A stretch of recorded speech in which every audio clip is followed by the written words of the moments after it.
Tingnan mo ako, kahit nangyari sa akin, na turn off ko yung professional dashboard ko. Pero hindi ako umiyak. Inintay ko na lang mag 0 yung engage, yung yung react niya. Kasi wala na, hindi ko na alam kung paano siya matuturn on kasi kinalikot ko ng kinalikot yung Facebook ko. Pero hindi ko pinapakita pagiging stress kasi nangyari na isipin na lang, enjoy na lang. Kung mag back to zero, di mag back to zero. At least sabi nga nila, lesson learned pag nagkaroon ka ng pagkakamali. So sa susunod, pag-iingatan mo na siya.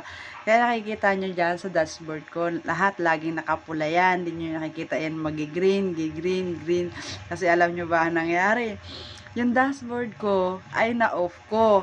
Hala nga naman na, uy, dashboard ko na-off na. O so, iyak ako na iyak. Paano yung gaganon? So, isipin ko na lang ay, siguro, yun nga, isang pagkakamali, lesson learned na yan lang yun.